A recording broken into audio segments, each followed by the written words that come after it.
Trump has a mandate. I think Anderson Cooper thinks that's what you set up after you go on Grindr. But thankfully, Scott Jennings is here to kind of clarify the whole idea of what Trump actually has a right to do. He's going to explain it to the dinosaur media that we're watching battle each other to try to figure out what exactly did Trump do? Welcome to Doug in Exile. I'm Doug Tenaple. This is where the happy patriots are. Let's watch. On discussions at the Pentagon. I don't know at what level this is. It just seems like it's informal discussions.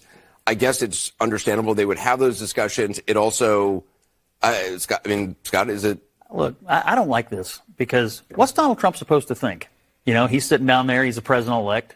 And now he's got to read in the newspaper tonight that the unelected bureaucracy of the federal government is having meetings at some level about how to thwart or countermand the commander-in-chief. Most of these appointments were appointed by Democrats, but they're right now tens of thousands, perhaps hundreds of thousands of jobs right now, because one of the top employers in the United States is the United States government. Many of those people are not voted into office, they're appointed, and so they have a job. And Trump needs to go and clean up these institutions. And these institutions are planning behind the president's back, the commander-in-chief, how they're going to undermine him. They did this to him back in 2016 also. And now Trump's not going to go for it. I don't care if it's at the Pentagon or at the HUD or Ag Department. It doesn't matter.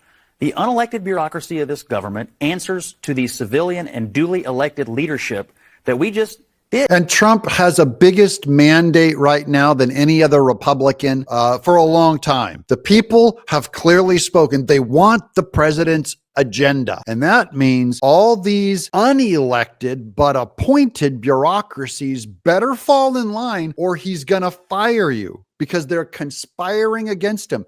And there's no way to replace them.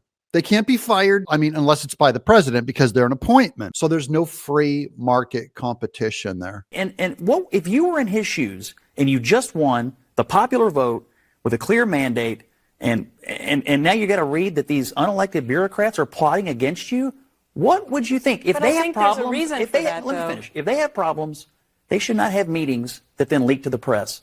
If they have ideas or things, they should call the president's office and say, hey, we'd like to have some discussions for planning purposes. They're going to go behind his back, have secret meetings, and they will conspire against the president. And that's why he needs to fire, cut, and fire deep. Hopefully, Elon Musk said he could reduce government by a third. I hope he goes in and just right off the top fires 1/3 of these unelected bureaucrats and technocrats. But secret meetings that leak? Terrible way to get off to a start with the new administration. Well, I agree that that's maybe not the best way to do it. However, Trump has set them up to be in this situation where they think that he's coming after them. They think he's coming after them because he is coming after them. Thank God. Good one. Glad you ran on that, Trump, on firing these guys because the people voted for you partially. I voted for you partially to clean up that deep state. I'm saying if you don't go get them, if they're wrong about you, that you're not going to go get them, then you lied to me, a voter. There's this sense, right, that whiteness. Oh, geez, anytime I hear that word, it gives me the creeps. You're no different than me talking about blackness.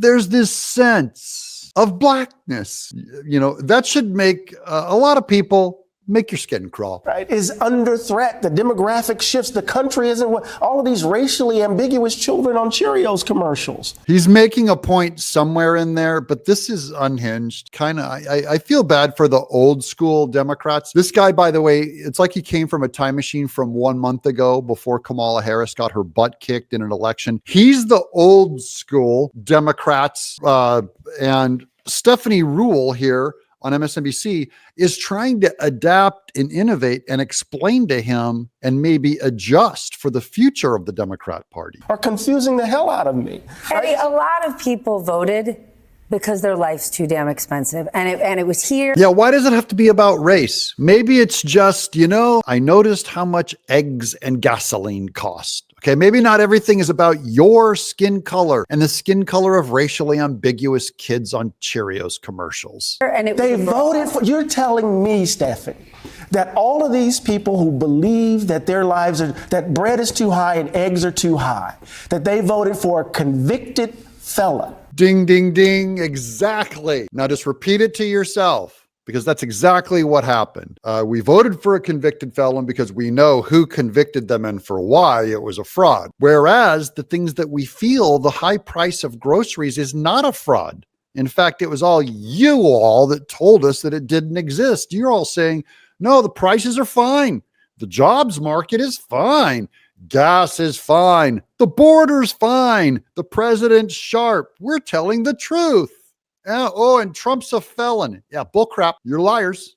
A guy who said we can grab the pea. I think. And he's pulling out quotes from 2016. I don't need to tell you about, I can go down the other side and do the whataboutism on every bad Democrat thing they ever did. And you guys don't care, including Doug Emhoff backhanding a woman, spinning her around. Juanita Broderick, in fighting back against Clinton, bit his lip and he blacked her eye, including Joe Biden, who I can't even tell you about Tara Reid. So you know, just don't use that anymore, guy. Just put it away. That a lot They voted for this listen, guy. I'm not defending it, but I think there are tons of people that don't pay attention to, and I'm not defending it, don't pay attention to politics at all. But while we live in the most prosperous country in the world, people are saying life's not fair. I'm not doing well. My son's still living in the basement. I can't seem to get a job. What you're seeing is the past and the future of the Democrat Party arguing with each other. Which way will it go? Will it double down on what it just got its butt handed to them over? Or are they going to adapt and change and go, I think,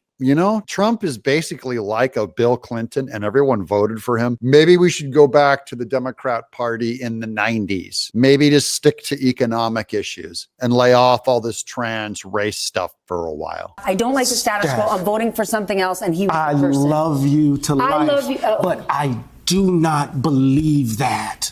I cannot believe that. Yeah, you can't believe it because you're a race hustler and that's where you get your paycheck. So literally, if the party moves on from what you're pushing, you're going to be out of a job. So that's why the old guard is so desperately trying to say, no, it's social issues. We swear, hold on to it. It's where I get all my pay from. And the reason I think you believe it is because you don't want to believe that that's what's really motivating them.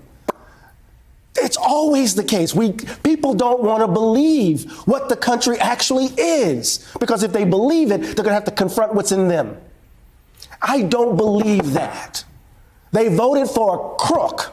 What the country actually is, he's implying what the country actually is racist. And that's why we voted for a crook. You know, we voted for a guy who's not a crook. Trump is not a crook. He might be normally dishonest. He might be normally aggressive in business. He's not a crook. And then we watched Biden where they refused to even look into him to see if he was a crook. And we saw the two ways they were treated. We thought it was unfair.